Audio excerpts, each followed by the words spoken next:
Journey on the ice. Colonies of emperor penguins live mainly in the ocean. When winter begins, they move onto pack ice to lay their eggs and raise their chicks. On the ice, a colony travels from 31 to 75 miles, 50 to 121 kilometers, to reach its breeding ground.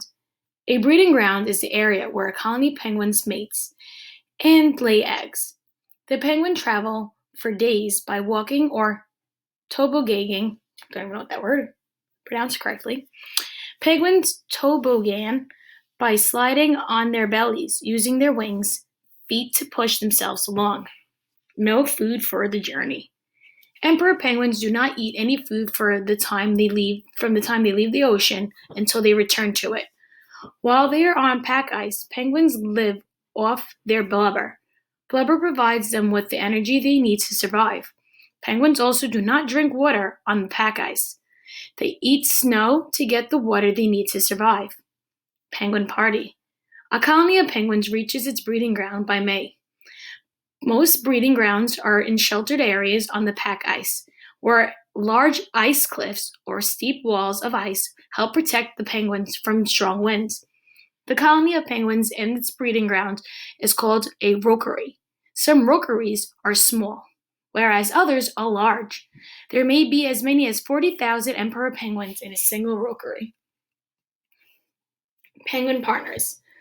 Male emperor penguins arrive at the breeding ground shortly before females do. When female penguins reach the breeding ground, each male penguin puts on a display, or pattern of behavior, to attract a female. A male puts on a display by standing still, letting its head fall to his chest, and loudly trumpeting. A penguin trumpets by calling out to other penguins. If a female penguin accepts the male, she loudly trumps back to him. The male and the female become partners. Partners are two penguins that mate with each other, learning the calls. After mating, the partners live together in the rookery. They stand together, trumpeting to each other over and over. Each penguin has its own call. The partners keep trumpeting in order to learn what each other's call sounds like. One egg only. After about 45 days after mating, the female penguin lays one large greenish-white egg.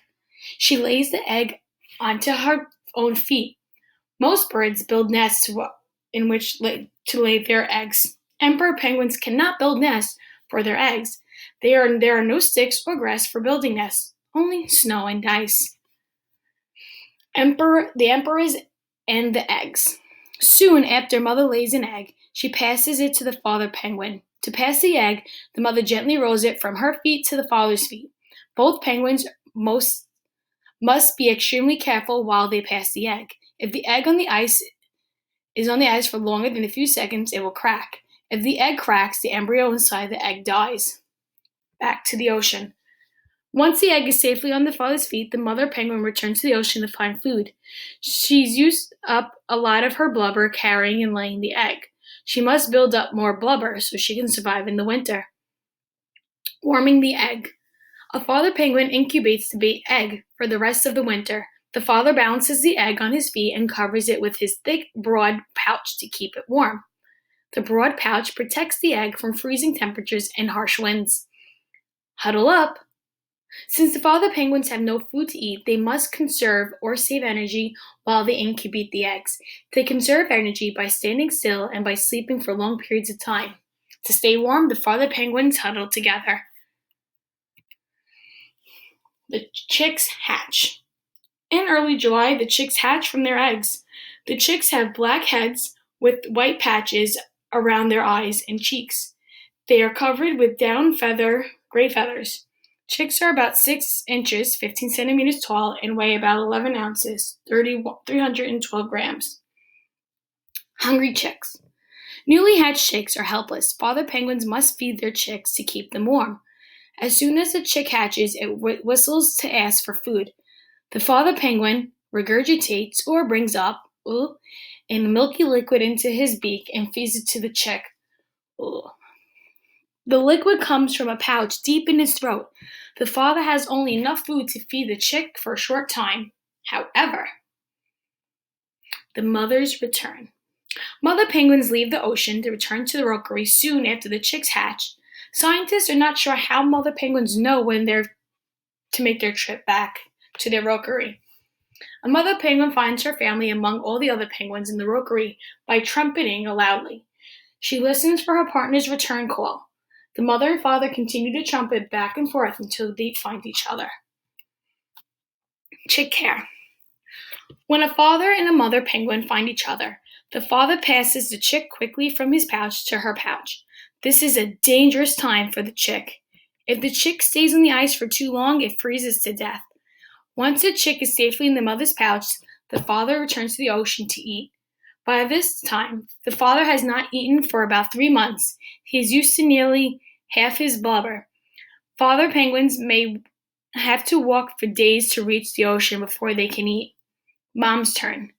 A mother's penguin care for the chick is by keeping it in her broad pouch. She regurgitates her food for the chick. After feeding in the ocean for 2 months, the mother penguin has plenty of food for the chick. Sharing the care. For 2 to 3 weeks, the father penguin feeds in the ocean, then returns to help take care of the chick again. Each parent takes turns feeding the chick and protecting it from predators, while the other parent returns to the ocean to feed.